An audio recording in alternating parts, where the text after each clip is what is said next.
अस्सलाम वालेकुम। मैं रावल राठ ਤੇ ਤੁਸੀਂ ਵੇਖ ਰਹੇ ਹੋ ਵੇਲੇ ਦੀ ਗੱਲ। ਅੱਜ ਦੀ ਇਸ ਬੈਠਕ ਵਿੱਚ ਅਸੀਂ ਗੱਲ ਕਰਾਂਗੇ ਪਾਕਿਸਤਾਨ ਦੇ ਵਿੱਚ ਹੋਏ ਬਿਜਲੀ ਵਾਲੇ ਬ੍ਰੇਕਡਾਊਨ ਦੇ ਬਾਰੇ। ਉਹਦੇ ਉੱਤੇ ਬਹੁਤ ਸਾਰੇ ਲੋਕਾਂ ਨੇ ਵਲੌਗ ਕੀਤੇ ਨੇ, ਪਰ ਤਲਤ ਹੁਸੈਨ ਸਾਹਿਬ ਤੋਂ ਇਲਾਵਾ ਕਿਸੇ ਵੀ ਬੰਦੇ ਨੇ ਠੋਸ ਮਾਲੂਮਾਤ ਨਹੀਂ ਦਿੱਤੀਆਂ। ਤਲਤ ਸਾਹਿਬ ਨੇ ਵੀ ਬਸ ਇਤਨਾ ਹੀ ਦੱਸਿਆ ਹੈ ਕਿ ਮੇਨਟੇਨੈਂਸ ਨਾ ਹੋਣ ਪਾਰੋਂ ਬਿਜਲੀ ਦਾ ਇਹ ਬ੍ਰੇਕਡਾਊਨ ਹੋਇਆ। ਪਰ ਮੈਂ ਜੋ 80 ਦੀ ਦਹਾਈ ਵਿੱਚ ਕਰਾਚੀ 'ਚ ਸਿਆਸਤ ਵਿੱਚ ਐਕਟਿਵ ਰਿਹਾ, ਉਸ ਵੇਲੇ ਦਾਊਦ ਇੰਜੀਨੀਅਰਿੰਗ ਕਾਲਜ ਦੇ ਕੁਝ ਇੰਜੀਨੀਅਰਸ ਦੇ ਨਾਲ ਮੇਰੀ ਦੋਸਤੀ ਰਹੀ, ਜਿਨ੍ਹਾਂ 'ਚੋਂ ਕੋਈ 40-50 ਬੰਦੇ ਹਲੇ ਵੀ ਮੇਰੇ ਰਾਬਤੇ 'ਚ ਨੇ। ਉਹਨਾਂ 'ਚੋਂ ਕੁਝ ਲੋਕ ਤੇ 30-35 ਸਾਲ ਦੀ ਨੌਕਰੀ ਕਰਕੇ ਬਿਜਲੀ ਦੇ ਮਹਿਕਮੇ 'ਚੋਂ ਰਿਟਾਇਰ ਹੋ ਗਏ ਨੇ, ਪਰ ਕੁਝ ਹਲੇ ਵੀ ਜਿਹੜੇ ਕੀ ਪੋਸਟਾਂ ਦੇ ਉੱਤੇ ਮੌਜੂਦ ਨੇ। ਮੈਂ ਪਿਛਲੇ 2 ਦਿਨ ਤੋਂ ਉਹਨਾਂ ਨਾਲ ਰਾਬਤੇ 'ਚ ਰਿਹਾ ਔਰ ਉਹਨਾਂ ਨਾਲ ਡਿਸਕਸ ਕਰਨ ਤੋਂ ਬਾਅਦ ਇਹ ਮਾਲੂਮਾਤ ਜਮ੍ਹਾਂ ਕੀਤੀਆਂ ਜਿਹੜੀਆਂ ਮੈਂ ਤੁਹਾਡੇ ਨਾਲ ਸ਼ੇਅਰ ਕਰਨ ਜਾ ਰਿਹਾ। ਉਹਨਾਂ ਮਾਹਿਰੀਨ ਦੇ ਮੁਤਾਬਕ ਵਾਪਡਾ ਨੂੰ ਖਤਮ ਕਰਕੇ 3 ਕੰਪਨੀਆਂ ਬਣਾਈਆਂ ਗਈਆਂ। ਇੱਕ ਦਾ ਕੰਮ ਜਨਰੇਸ਼ਨ ਸੀ, ਇੱਕ ਟਰਾਂਸਮਿਸ਼ਨ ਦੀ ਤੇ ਤੀਸਰੀ ਡਿਸਟ੍ਰੀਬਿਊਸ਼ਨ। ਜਨਰੇਸ਼ਨ ਵਾਲੀ ਤੇ ਹਿਸਾਬ ਵਿੱਚ ਤੇ ਤਕਰੀਬਨ 31000 ਮੈਗਾਬਾਈਟ ਜਿਹੜੀ ਜਨਰੇਟ ਹੋ ਰਹੀ ਹੈ ਬਿਜਲੀ, ਉਹ ਉਹਨਾਂ ਦੇ ਕਹਿਣ ਮੁਤਾਬਕ ਅੱਜ ਵੀ ਸਾਡੇ ਸਿਸਟਮ ਵਿੱਚ ਜਨਰੇਟ ਹੋ ਰਹੀ ਹੈ। ਅਲਬੱਤਾ ਟਰਾਂਸਮਿਸ਼ਨ ਦੀ ਜਿਹੜੀ ਹਾਲਾਤ ਨੇ ਉਹ ਕਾਫੀ ਪਤਲੇ ਨੇ, ਜਿਹਦੇ ਉੱਤੇ ਤਵੱਜੋ ਨਹੀਂ ਦਿੱਤੀ ਜਾ ਰਹੀ। ਜਦਕਿ ਡਿਸਟ੍ਰੀਬਿਊਸ਼ਨ ਜਿਹੜੀ ਹੈ ਉਸ ਦਾ ਕੰਮ ਹੁੰਦਾ ਹੈ ਕਿ ਉਹ ਕੰਜ਼ਿਊਮਰ ਤੱਕ ਬਿਜਲੀ ਪਹੁੰਚਾਏ ਔਰ ਉਹਨਾਂ ਕੋਲ ਪੈਸੇ ਵਸੂਲ ਕਰੇ। ਹੁਣ ਮਜ਼ੇ ਦੀ ਗੱਲ ਹੈ ਕਿ ਇੱਕ ਅਦਾਰਾ ਮੌਜੂਦ ਹੈ ਇਹਨਾਂ ਦੇ ਵਿੱਚ ਕੋਆਰਡੀਨੇਸ਼ਨ ਦੇ ਹਵਾਲੇ ਨਾਲ, ਪਰ ਉਸ ਇਦਾਰੇ ਦਾ ਸਰਬਰਾਹ ਨਾਨ ਟੈਕਨੀਕਲ ਬੰਦਾ ਹੈ ਤੇ ਉਹ ਵੀ ਐਡਹਾਕ ਬੁਨਿਆਦਾਂ ਦੇ ਉੱਤੇ। ਹੁਣ ਜਿਹੜਾ ਨਾਨ ਟੈਕਨੀਕਲ ਬੰਦਾ ਹੈ ਉਸ ਨੂੰ ਕੋਆਰਡੀਨੇਸ਼ਨ ਦਾ ਪਤਾ ਹੀ ਨਹੀਂ। ਉਸ ਨੂੰ ਇਹ ਪਤਾ ਹੀ ਨਹੀਂ ਕਿ ਜਿਹੜੀ ਜਨਰੇਸ਼ਨ ਹੋ ਰਹੀ ਹੈ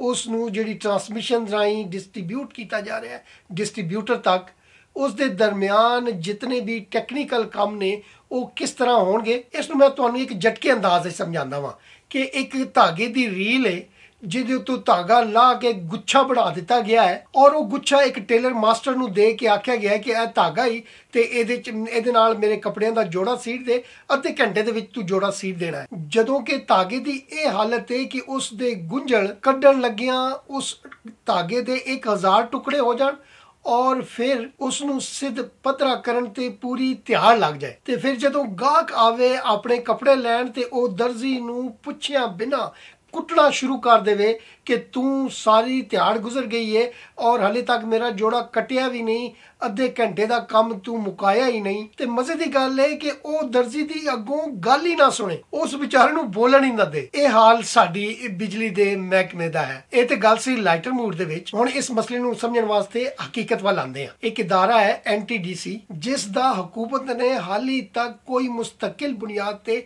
MD ਹੀ ਨਹੀਂ ਲਾਇਆ। 2.5 ਸਾਲ ਗੁਜ਼ਰ ਗਏ। ਜਿਸ ਦਾ ਕੰਮ ਕੋਆਰਡੀਨੇਸ਼ਨ ਹੁੰਦਾ ਹੈ, ਉੱਥੇ ਕੰਮ ਐਡਹਾਕ ਬੁਨਿਆਦਾਂ ਤੇ ਚਲਾਇਆ ਜਾ ਰਿਹਾ ਹੈ। ਤੇ ਐਡਹਾਕਿਜ਼ਮ ਤੇ ਬਣੇ MD ਨੂੰ ਪਹਿਲੀ ਗੱਲ ਤੇ ਹੈ ਕਿ ਟੈਕਨੀਕਲ ਨੌਲੇਜ ਹੀ ਨਹੀਂ ਔਰ ਉਸ ਤੋਂ ਬਾਅਦ ਉਹਨੂੰ ਪਤਾ ਨਹੀਂ ਕਿ ਉਹਨੂੰ 6 ਮਹੀਨੇ ਜਾਂ ਸਾਲ ਬਾਅਦ ਹਟਾ ਦਿੱਤਾ ਜਾਏਗਾ। ਲਿਹਾਜ਼ਾ ਉਹ ਜਿਹੜਾ ਸਾਲ 6 ਮਹੀਨੇ ਦਾ ਪੀਰੀਅਡ ਹੁੰਦਾ ਹੈ ਉਹਦੇ 'ਚ ਕੋਸ਼ਿਸ਼ ਕਰਦਾ ਹੈ ਕਿ ਜ਼ਿਆਦਾ ਤੋਂ ਜ਼ਿਆਦਾ ਮਾਲ ਬਣਾ ਲਿਆ ਜਾਏ। ਸੋ ਇਸ ਤਰ੍ਹਾਂ ਨਾ ਕੋਈ ਪਾਲਿਸੀ ਬਣੀ, ਨਾ ਕੋਈ ਫੈਸਲੇ ਹੋ ਸਕੇ ਤੇ ਨਾ ਉਹਨਾਂ ਦੇ ਉੱਤੇ ਕੋਈ ਅਮਲ ਦਰਾਮਦ। ਤੇ ਇਦਾਰਾ ਕੀ ਖਾਕ ਚੱਲਣਾ ਹੈ। ਇੱਥੇ ਜੇ ਹਕੂਮਤ ਵਿਜ਼ਨਰੀ ਹੋਵੇ ਤੇ ਉਹ ਇੱਕ ਮੁਸਤਕਿਲ MD ਲਾਏ ਜਿਹੜਾ ਪਾਲਿਸੀ ਬਣਾਏ ਔਰ ਫਿਰ ਉਸ ਪਾਲਿਸੀ ਦੇ ਉੱਤੇ ਫੈਸਲੇ ਹੋਣ ਔਰ ਉਹਨਾਂ ਫੈਸਲਿਆਂ ਤੇ ਇੰਪਲੀਮੈਂਟ ਕੀਤਾ ਜਾਏ ਤੇ ਜਿਹਦੇ ਨਾਲ ਉਹ ਇਦਾਰਾ ਬਣੇ ਔਰ ਉਹ ਇਦਾਰਾ ਆਵਾਮ ਨੂੰ ਸਰਵ ਕਰੇ। ਹੁਣ ਮਜ਼ੇ ਦੀ ਗੱਲ ਇਹ ਹੈ ਕਿ ਜਿਹੜਾ ਉਸ ਇਦਾਰੇ ਦਾ ਸਰਬਰਾਹ ਹੈ ਉਹ ਨਾਨ ਟੈਕਨੀਕਲ ਹੈ, ਯਾਨੀ ਉਸ ਨੂੰ ਪਤਾ ਹੀ ਨਹੀਂ ਕਿ ਬਿਜਲੀ ਦੀ ਜਿਹੜੀ ਜਨਰੇਸ਼ਨ ਹੈ ਉਹਦੀ ਟਰਾਂਸਮਿਸ਼ਨ ਜਾਂ ਡਿਸਟ੍ਰੀਬਿਊਸ਼ਨ ਦੇ ਵਿੱਚ ਜਿਹੜੇ ਟੈਕਨੀਕਲ ਫਾਲਟ ਆਉਂਦੇ ਨੇ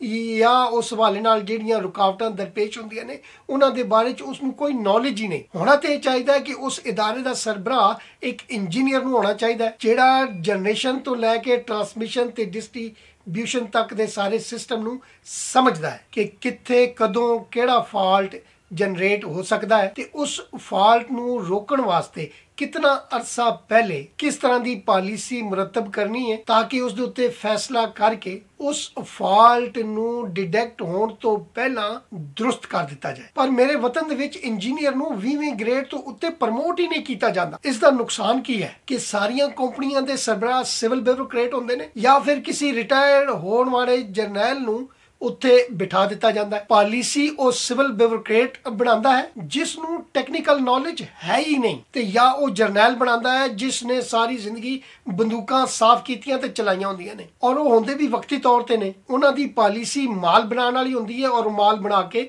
ਚਲੇ ਜਾਂਦੇ ਨੇ। ਹੁਣ ਮਹਿਕਮੇ ਦੇ ਵਿੱਚ ਜਿਹੜਾ ਇੰਜੀਨੀਅਰ 20ਵੇਂ ਗ੍ਰੇਡ ਤੱਕ ਪਹੁੰਚ ਜਾਂਦਾ ਹੈ, ਉਸਨੇ ਤੇ ਸਿਰਫ ਪਾਲਿਸੀ ਨੂੰ ਫਾਲੋ ਕਰਨਾ ਹੁੰਦਾ ਹੈ ਔਰ ਉਸ ਨੂੰ ਇੰਪਲੀਮੈਂਟ ਕਰਨਾ ਹੁੰਦਾ ਹੈ। ਉਸ ਤੋਂ ਹਟ ਕੇ ਉਹ ਕੰਮ ਕਰੇ ਤੇ ਉਸ ਦੀ ਨੌਕਰੀ ਗਈ। ਇਖਤਿਆਰਾਤ ਦਾ ਨਾਜਾਇਜ਼ ਇਸਤੇਮਾਲ ਲੱਗ ਜਾਏਗਾ ਤੇ ਇੰਜ ਉਹਦੀ ਪੂਰੀ ਨਸਲ ਰੋਲ ਜਾਏਗੀ। ਲਿਹਾਜ਼ਾ ਉਹ ਪਾਬੰਦ ਹੁੰਦਾ ਹੈ ਕਿ ਜਿਹੜੀ ਪਾਲਿਸੀ ਉਸ ਸਾਹਿਬ ਨੇ ਬਣਾਈ ਹੈ, ਜਿਹੜਾ ਨਾਨ ਟੈਕਨੀਕਲ ਹੈ, ਜਿਸ ਨੂੰ ਕੁਝ ਪਤਾ ਹੀ ਨਹੀਂ, ਉਸ ਦੇ ਉੱਤੇ ਸਿਰਫ ਉਸਨੇ ਅਮਲ ਕਰਨਾ ਹੈ ਔਰ ਇੱਥੋਂ ਹੀ ਕੰਮ ਵਿਗੜਨਾ ਸ਼ੁਰੂ ਹੋ ਜਾਂਦਾ ਹੈ। ਤੇ ਉਹਨਾਂ ਮਾਹਿਰੀਨ ਦੇ ਬਕੌਲ ਜਿਨ੍ਹਾਂ ਨਾਲ ਮੈਂ ਗੱਲਬਾਤ ਕੀਤੀ ਹੈ, ਉਹਨਾਂ ਦੱਸਿਆ ਹੈ ਕਿ ਇਹ ਸਿਸਟਮ ਜਦੋਂ ਤੋਂ IPP ਆਏ ਨੇ ਉਸ ਵਕਤ ਤੋਂ ਇਹ ਸਿਸਟਮ ਖਰਾਬ ਹੋਣਾ ਸ਼ੁਰੂ ਹੋਇਆ। ਹੁਣ ਮੇਰੇ ਅੰਡਰ ਟ੍ਰੇਨੀ ਹੁਕਮਰਾਨ ਦੇ ਵਿੱਚ ਇੰਨਾ ਵਿਜ਼ਨ ਹੀ ਨਹੀਂ ਔਰ ਨਾ ਇੰਨੀ ਅਹਿਲੀਅਤ ਹੈ ਕਿ ਉਹ ਆਪਣੇ ਅਕਲ ਮੁਤਾਬਕ ਧਾਗੇ ਦੇ ਇਹ ਗੁੰਝਲ ਕਿਸ ਤਰ੍ਹਾਂ ਠੀਕ ਕਰੇ ਤੇ ਕੰਮ ਅੱਗੇ ਚੱਲੇ। ਉਹਨੇ ਤੇ ਆਂਦਿਆਂ ਹੀ ਦਰਜ਼ੀ ਨੂੰ ਕੁੱਟਣਾ ਸ਼ੁਰੂ ਕਰ ਦਿੱਤਾ ਹੈ। ਸ਼ਹਿਬਾਜ਼ ਗਿੱਲ ਵਰਗੇ ਦੱਸ ਰਹੇ ਹੁੰਦੇ ਨੇ ਕਿ ਪਾਕਿस्तान में पहली बार कोई वजीर जाकर तारों के गुच्छे ते खलो गया और वो खुद मॉनिटर कर रहा है कि बिजली किस वक्त तक ठीक होएगी। जिस वजीर नू उस महकमे दी कोई नॉलेज ही नहीं, ना उसने कोई पॉलिसी दी है ते ना उन्होंने पॉलिसी बनाने का कोई इल्म है।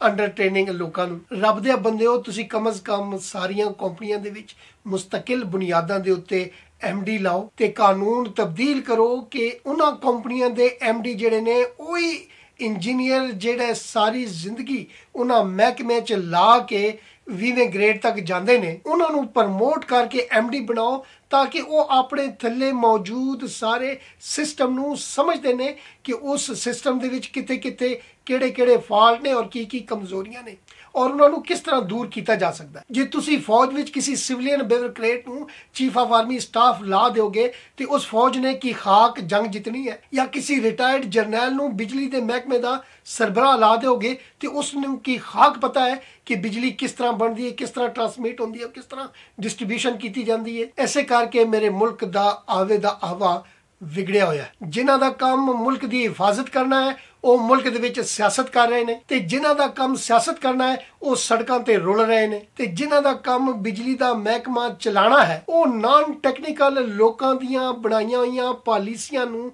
ਇੰਪਲੀਮੈਂਟ ਕਰਦੇ ਫਿਰਦੇ ਨੇ ਔਰ ਉਹਨਾਂ ਦੇ ਆਰਡਰ ਫਾਲੋ ਕਰਕੇ ਬੇੜਾ ਗਰਕ ਕਰ ਰਹੇ ਨੇ ਤੇ ਫਿਰ ਆਖਦੇ ਨੇ ਮੁਲਕ ਚੱਲਦਾ ਨਹੀਂ।